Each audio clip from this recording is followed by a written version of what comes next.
kebijaksanaan. Mari kita telusuri pelan-pelan bagaimana penerjemahan yin yang itu dalam prinsip-prinsip hidup yang bijaksana. Kelompok pertama. Yang pertama adalah ada prinsip seperti ini. Dalam kebenaran ada setitik kesalahan, dan dalam kesalahan ada setitik kebenaran. Ini yang saya jelaskan tadi di gambar kolom yang putih yang ada titik hitam, di kolom yang hitam ada titik putih. Kebenaran-kebenaran yang kita yakini, wong kita itu manusia, pastinya juga tidak sempurna. Kesalahan-kesalahan yang kita lakukan ya tidak gelap total, masih ada sedikit-sedikit, mungkin kita tidak sadar titik kebenaran. Teman-teman mungkin masih ingat cerita, misalnya begini untuk menerjemahkan prinsip ini. Masih ingat cerita tentang seorang, atau kalau bahasanya perempuan nakal, perempuan yang pekerjaannya tunasusila, yang masuk surga hanya karena memberi minum seekor anjing yang kehausan. Itu kalau secara normatif pakai hukum moral sosial agama, perempuan ini kan perempuan dalam tanda petik ya, dalam wilayah yang hitam. Tapi ternyata dalam kehitaman hidupnya masih ada satu titik putih yang kecil, yaitu kasih sayangnya terhadap seekor anjing yang kehausan. Ternyata hanya dari satu titik putih yang kecil ini justru Allah ridho dan berkenan terhadap dirinya, sehingga dia masuk surga karena itu. Berarti hitam tadi yang sangat luas terhapus oleh titik putih yang kecil. Jadi cerita wanita tunasusila yang masuk surga karena memberi minum seekor anjing yang kehausan. Sebaliknya juga begitu. Mungkin teman-teman pernah juga mendengar tentang kisah, ya meskipun kita sebut saja ini fiktif, kisah tentang seorang kiai yang masuk neraka hanya gara-gara selilit. Nah, kisah selilit. Selilit itu mungkin bagi yang tidak Jawa ya, selilit itu tusuk gigi. Kayu yang sangat kecil yang kita pakai untuk nyongkel sisa makanan dari gigi kita. Nih, cerita selilit sang kiai ini kan, ya kiai ini mestinya orang putih, tapi ada ternyata satu titik hitam dalam sejarah hidupnya yang ternyata malah mengundang ketidakridhoan Allah. Jadi kiai ini suatu ketika pulang dari rumah tetangganya, mungkin pulang dari kenduri di rumah tetangganya, terus ya karena mungkin sudah sepuh, giginya sudah banyak lubangnya sehingga banyak sisa makanan yang harus diambil, selilitan. Sambil pulang dia secara tidak sadar jadi nyuwil mematahkan sedikit kayu dari pagernya rumahnya tetangganya. Ya mungkin ada pagar yang kayunya sudah meluwek itu, dia cuil sedikit kayunya untuk tusuk gigi. Itu kan sangat kecil, mungkin tetangganya juga peduli amat sama itu. Tapi ternyata ketidakpeduliannya terhadap miliknya orang lain, meskipun itu hanya secuil kecil, mengundang tidak ridhonya Allah. Jadi beliau yang putih ini gara-gara titik hitam yang kecil akhirnya tidak selamat di akhirat. Tapi dia perempuan yang melakukan aneka warna dosa sehingga hidupnya hitam hanya karena titik kecil putih ketika memberi minum seekor anjing yang kehausan, mengundang ridhonya Allah dan keselamatannya di akhirat. Maka ada prinsip dalam kebenaran. Kadang ada setitik kesalahan yang menghancurkan kalau tidak hati-hati dalam kesalahan. Jangan putus asa, pasti masih ada titik-titik kebenaran. Itu prinsip pertama. Baik, melanjutkan prinsip yin yang dan wu wei tadi. Yang kedua, kebaikan yang berlebih akan berbuah keburukan. Ini kalau teman-teman memperhatikan, hari ini kan banyak wacana-wacana untuk kita hidup secara moderat, seimbang. Dengan prinsip ini sebenarnya bahkan kebaikan pun harus kita jalankan secara seimbang, tidak berlebihan. Jadi baik, makan itu baik, tapi makan yang berlebihan jadi buruk. Sedekah itu baik, tapi sedekah yang berlebihan sampai tidak memperhatikan kebutuhannya sendiri itu buruk. Jadi bahasanya Al-Quran, wala tusrifu, jangan berlebihan.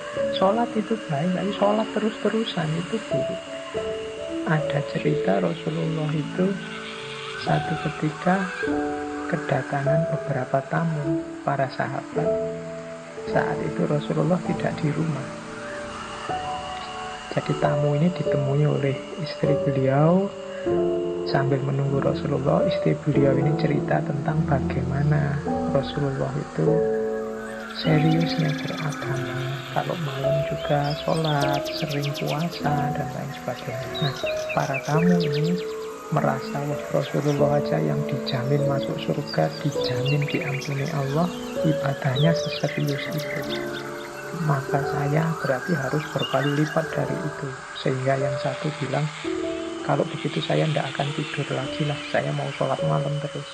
Yang satu bilang, wah, kalau begitu saya akan puasa terus lah, tidak ada berbukanya, pokoknya puasa terus tiap hari. Yang satu bilang, wah, kalau begitu saya fokus dalam agama, menjauh dari dunia, saya tidak akan menikah, hidupku kupersembahkan pada Allah.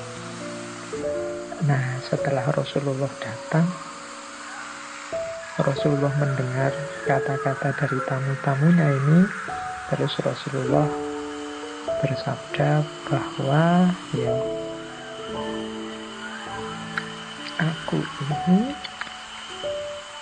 aku ini lebih takut kepada Allah, aku ini lebih bertakwa kepada Allah dibandingkan kalian.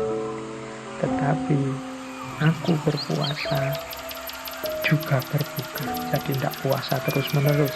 Aku ya sholat malam, tapi juga tidur, dan aku juga menikah. Jadi kemudian ditutup dengan kalimat, barang siapa yang membenci sunnahku, maka dia bukan bagian dari umatku. Ini pandangan ini sesuai dengan prinsip tadi, kebaikan yang berlebih itu buruk. Jadi jangan ada kebaikan apapun yang overdosis. Buruknya di aspek overdosis itu, bukan aspek kebaikan. Orang tua itu sayang pada anaknya wajar, tapi kalau berlebihan menyayangi jadinya memanjakan. Tegas itu bagus, berlebihan tegas nanti jadinya otoriter. Berani itu bagus, terlalu berani namanya nekat. Jadi semua yang berlebihan buahnya buruk. Kebaikan yang berlebihan ternyata berdampingan dengan keburukan. Ini bagi saya juga ritmenya alam harus kita pahami. Berarti apa-apa itu kita jalankan secara pas dan alamiah. Ini prinsip kedua dalam hidup yang menurut saya juga penerjemahan dari prinsip yin yang. Prinsip ketiga, semakin banyak orang memberi, justru dia akan semakin banyak menerima. Kalau ini ya ilustrasinya mudahnya, mungkin teman-teman sering mendengarkan para ustadz, para kiai yang menceramahkan tentang justru orang-orang dermawan yang sering berbagi, bersedekah itu biasanya malah terus rezekinya tambah lancar, hidupnya tambah makmur. Dari mana kesediaannya berbagi? Ya logikanya sederhana. Ketika kita mau berbagi dengan orang lain, berarti kita berposisi sebagai jalannya rizki bagi orang lain. Semakin kita membuka diri untuk jadi jalannya rizki bagi orang lain, semakin Allah akan menitipkan rizki-rizkinya orang lain itu lewat kita. Semakin Allah percaya pada kita, ya tambah lewat kita terus, ya akhirnya ya kita kelewatan lebih banyak, biasanya terus tambah makmur. Jadi anggap saja kita ini talang yang kelewatan air terus itu kan selalu basah. Jadi semakin kita membuka diri sebagai jalannya rizki pada orang lain, ya insya Allah kita akan semakin banyak menerima. Allah semakin percaya kita sebagai wakilnya untuk membagi rizki pada yang lain. Itu logika sederhananya itu kalau tentang harta. Kalau tentang ilmu, ya mudahnya kita contoh ngaji ini ya. Saya di beberapa kesempatan menyampaikan, mungkin teman-teman merasa mendengarkan ngaji ini dapat wawasan-wawasan baru. Kalau teman-teman sendiri yang paling beruntung dengan wawasan-wawasan baru dari ngaji ini itu saya. Jadi kalau saya tiap Rebu itu kan ngaji, berarti harus nyari-nyari bahan, membaca sana sini. Wawasanku tambah terus. Jadi yang jaminan wawasannya tambah itu justru saya. Makanya terima kasih pada teman-teman yang masih bersedia mendengarkan ngaji ini. Berarti membantu saya untuk tetap semangat menambah wawasan. Teman-teman menganggap, wah Pak Faiz ini ikhlas ya berbagi ilmu. Kebalik, saya terima kasih kalian masih mau saya bagi. Memposisikan saya kayak talang tadi kelewatan ilmu, akhirnya ya ilmunya mampir di saya malah jadi banyak dapatnya. Jadi semakin kita banyak memberi, justru kita akan banyak menerima. Memberi dan menerima ini kan pasangan yin dan yang, dan dia saling mempengaruhi. Siapa banyak memberi, dia akan banyak menerima. Ya ndak cuma ilmu, ndak cuma harta, apapun itu. Meskipun sekedar kata-kata yang baik. Orang yang tawadu, menghargai orang lain, insya Allah dia justru akan mendapatkan penghormatan, penghargaan yang lebih banyak dari itu. Ini termasuk natural law, hukum alam tadi. Jadi ini prinsip yang ketiga. Prinsip yang keempat.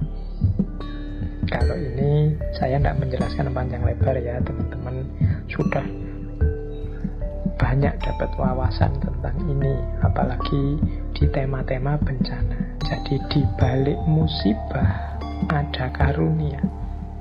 Musibah itu sesuatu yang kita menangkapnya sebagai negatif, sementara karunia, anugerah dari Allah itu kan sesuatu yang kita tunggu-tunggu, kita posisikan sebagai positif. Ternyata dua hal ini seperti keping mata uang, yin dan yang tadi.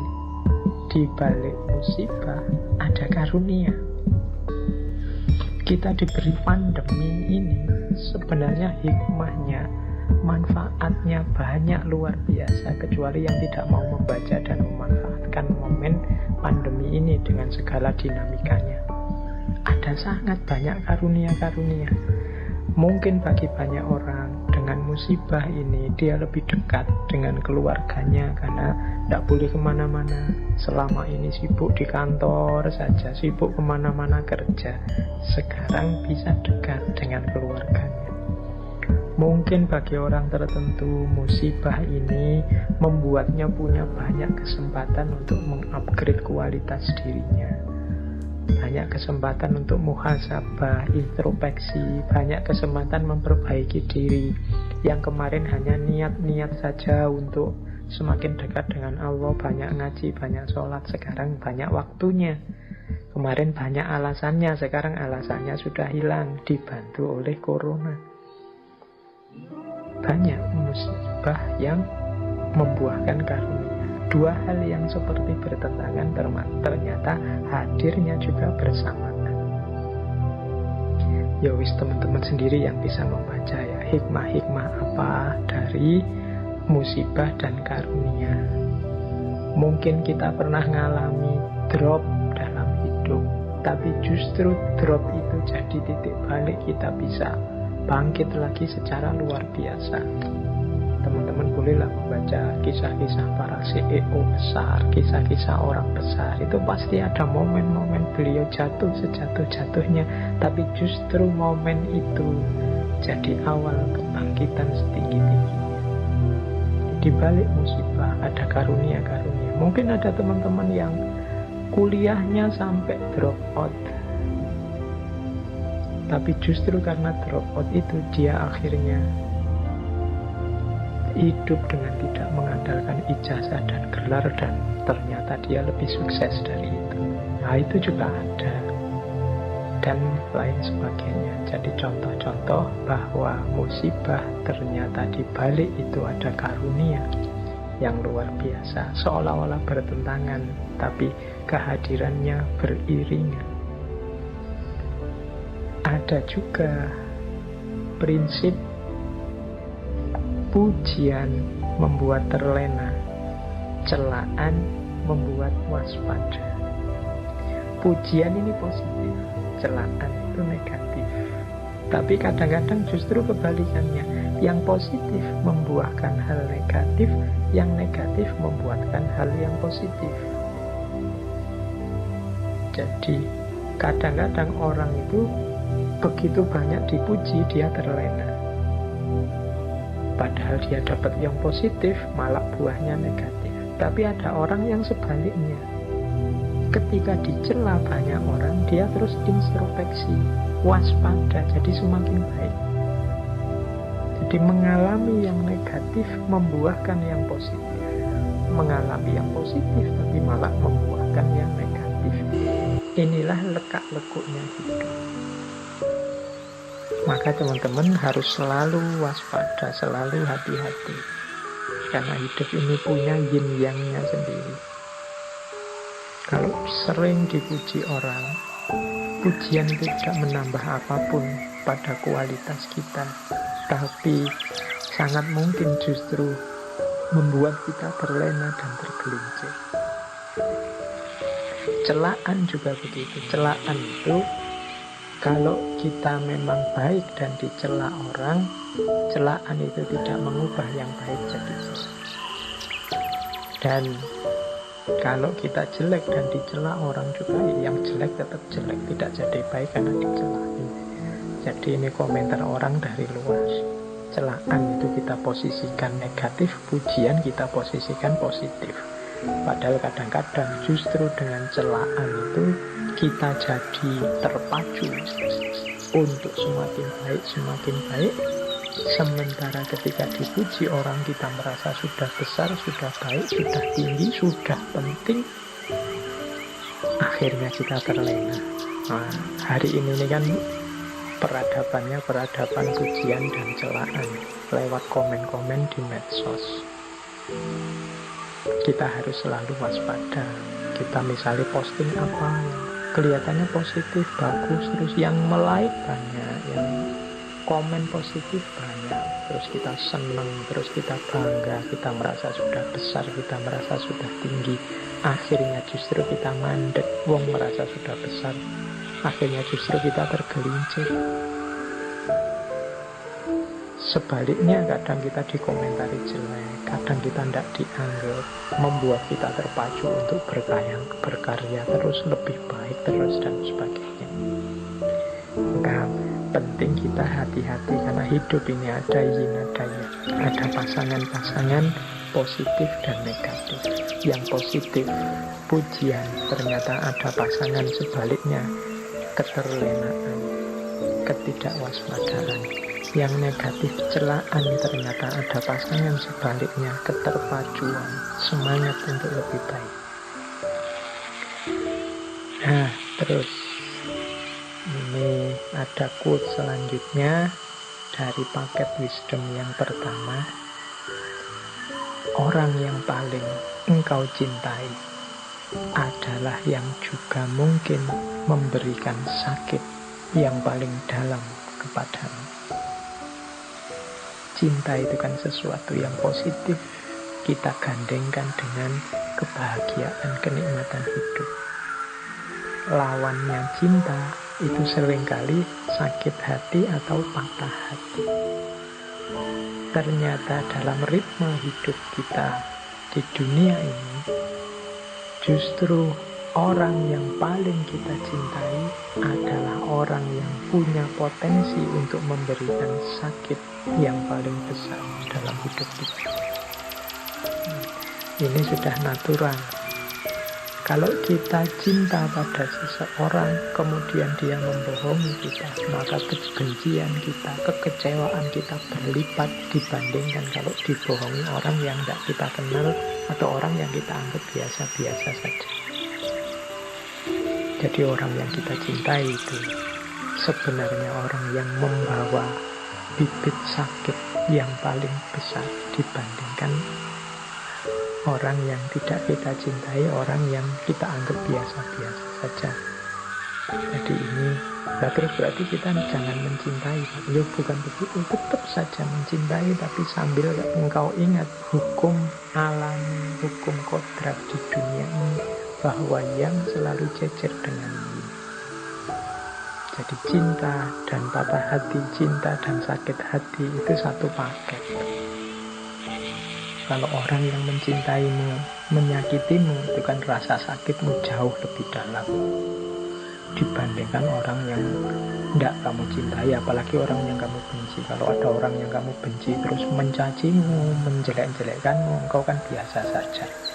Mungkin engkau bilang, malah peduli amat, biar saja, dia memang begitu, karena memang engkau sudah benci. Tapi kalau orang yang engkau cintai melakukan hal yang menyakitimu, kalian kan tidak bisa bilang biasa saja, tidak. Karena engkau cintai, maka sakitmu lebih dalam. Inilah yin yang. Makanya tadi siap-siaplah menghadapi yin dan yang, pasangan-pasangan dalam hidup. Kalau kita ngerti rumusnya, mungkin sakitnya tidak sedalam itu. Oh iya sih, mengapa ya kok rasa sakitnya sedalam ini? Nah, jawabannya berarti mungkin karena memang aku benar-benar mencintainya. Cintaku memang sudah sangat dalam. Harusnya kalau teman-teman ingin mengukur sejauh mana cintanya seseorang padamu, itu ya bisa dilihat dari sejauh mana dia sakit, dia kecewa, dia patah kalau sudah tidak sama kamu lagi. Karena logika yin-yang-nya itu, orang yang paling engkau cintai adalah juga orang yang mungkin memberikan rasa sakit yang paling sakit dalam dirimu.